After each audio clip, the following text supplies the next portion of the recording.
de Fernando Ortiz Proal. Muy buenos días, mi querido Fernando Ortiz Proal. Es un gusto saludarte. Como sabes, esta es tu casa, tus micrófonos. Platícanos, ¿qué tenemos el día de hoy? Muchas gracias, estimado Eric. Pues doblemente contento hoy por poder compartir este micrófono contigo y con Tere. Me da muchísimo gusto.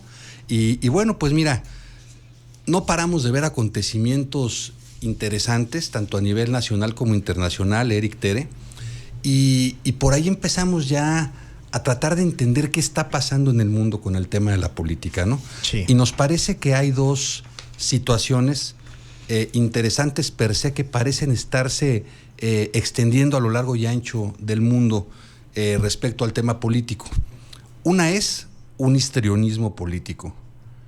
O sea, el que quiere hoy ganar una elección tiene que ser un verdadero histrión, un actor que cautive, que convenza, que motive, que emocione, que levante a la ciudadanía, ¿no? Un influenciador, ¿no? Como un llama, influenciador. que se meta en el papel. Lamentablemente, Eric, no siempre o casi nunca un líder positivo. Claro. Si se trata de exhibir al contrario, denostar al contrario, confrontar al contrario, no en un debate de las ideas, sino en un debate personal, y hacerlo responsable y culpable de todo aquello que sucede en negativo en el país o en el lugar donde se realiza la elección, o buscar culpables genéricos, ¿no? Como lo vimos ahora con la campaña del presidente Trump, donde, bueno, pues los migrantes son los culpables y responsables de una serie de problemas que nada tienen que ver y que, por el contrario, ¿no? Son quienes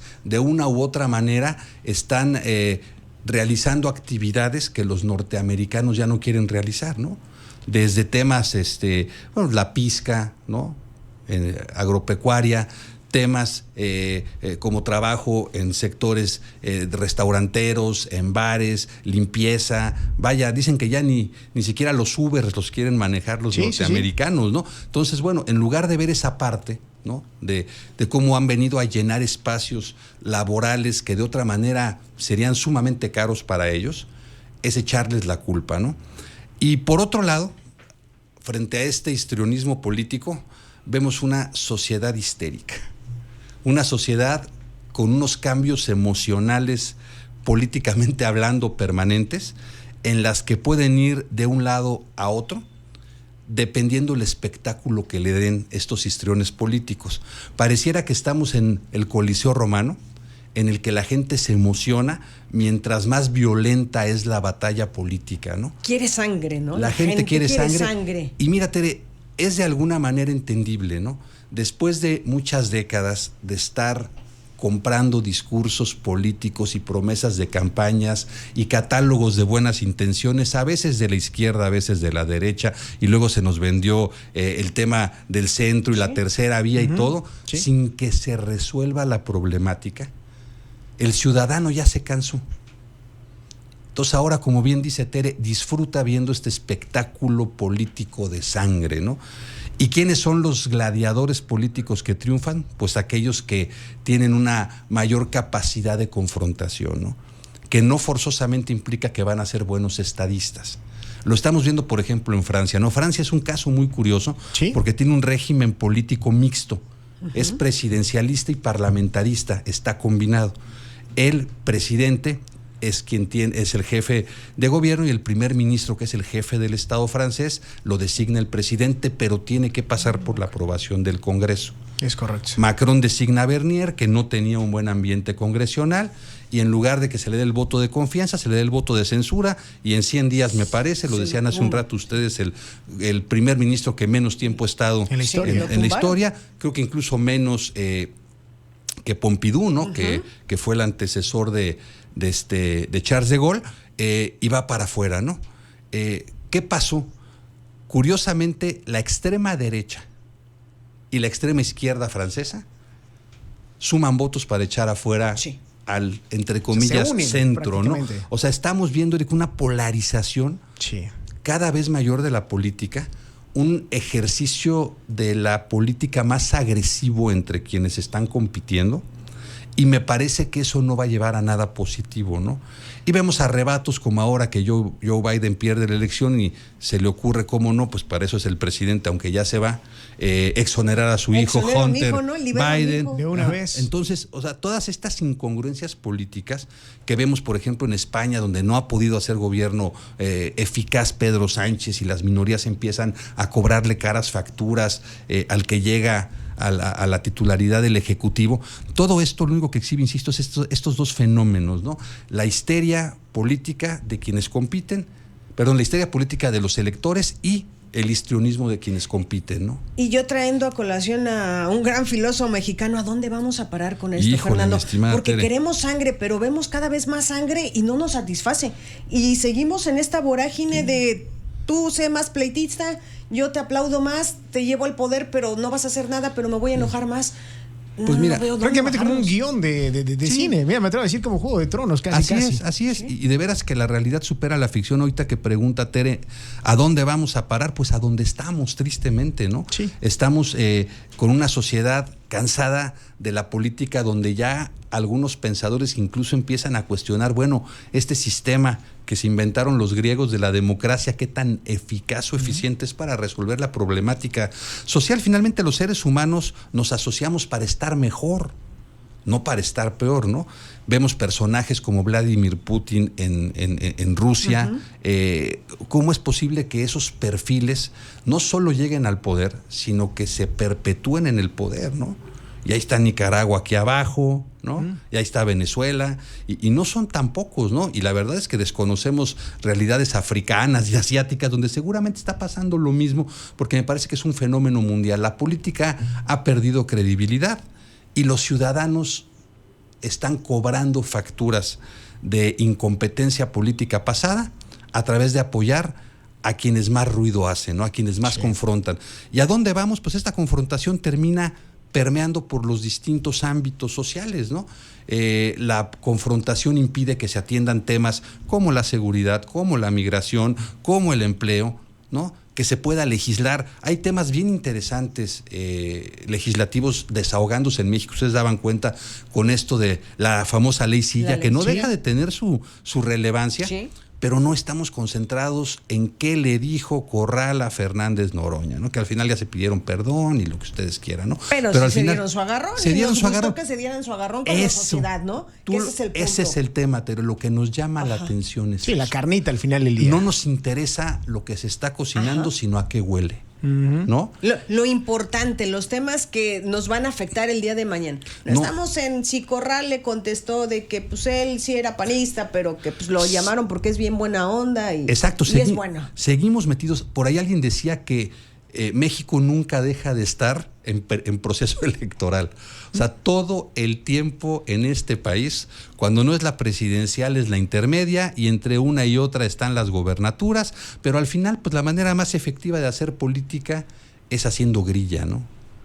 Vemos también el tema de la figura del expresidente Carlos Salinas, que hoy lo lleva la presidenta Sheinbaum a la mañanera. Bueno, esa entrevista de Nexos parece que es de hace más de un año, ¿no? Pero ya no importa, ¿no? El tema es los enemigos, ¿no? ¿Quién es el enemigo en México? Pues el pasado, ¿no? Sí, claro. Quienes estuvieron en el pasado son los grandes enemigos del país, y si las cosas se complican, pues hay que darles, porque al final los ciudadanos lo compramos, ¿no? ¿Qué hace falta? A mi juicio, sensatez en la política. Y aquí sí vale la pena reconocer, en el caso concreto de Querétaro, que tenemos un gobernador muy sensato. Mauricio Curi ha dicho que pues él no puede evitar que pasen cosas, pero que sí se compromete a atenderlas, ¿no? Y han pasado cosas difíciles, ¿no? Gobernar Querétaro. Él ha vivido hoy, cosas sí, difíciles, claro. Fernando. Vivió, pues desde que arrancó, lo del agua, las inundaciones. Luego se le vino lo del 5 de marzo, ¿no? Sí, el estadio. El estadio Corregidora. Ahora lo de los cantaritos. O sea, le han tocado cosas bien complicadas. Claro, y Querétaro, Tere, tú lo viviste, de haber sido una entidad que pasaba tanto cuanto desapercibida de la escena nacional, ¿no? Yo recuerdo, pues ya estoy cascadón, viví muchos años en la Ciudad de México y allá nos mandaban los periódicos, ¿no? Llegaba el diario, el Noticias, y ahí uno se enteraba. Hoy no, o sea, hoy en tiempo real, a través de las redes y de los medios electrónicos, se entera uno de lo que pasa, y Querétaro está ya en la palestra nacional, y si no es el tema del tren, tiene que ver con esta renegociación del TEMEC por pues la industria que aquí existe, y el tema lamentable de la extensión de la violencia, que bueno, se pudo contener, o se ha tratado de contener en la medida de lo posible, pero tampoco puedes evitar, no somos una isla, ¿no? Sí, aquí no. Estamos en la República y somos un punto neurálgico, estratégico por la ubicación, y en fin, hoy gobernar Querétaro me parece es mucho más complicado, requiere una mayor atención que yo sí pienso se le está dando el gobernador Curi, y la sensatez que se tiene, ojalá la viéramos en otros gobernantes, no solo en México, sino en otras partes del mundo, ¿no? Totalmente de acuerdo, y es justamente esa parte, digo, el tema ahí está, pero la forma en cómo lo vas a trabajar, cómo le vas a dar justamente una solución a esta situación, porque a ver, hay cosas que sí, complicadamente no se pueden tener el control absoluto, pero ¿qué es lo que puedes hacer para poder pues darle frente a este tipo de situaciones de una manera inteligente, inteligencia emocional al final del día?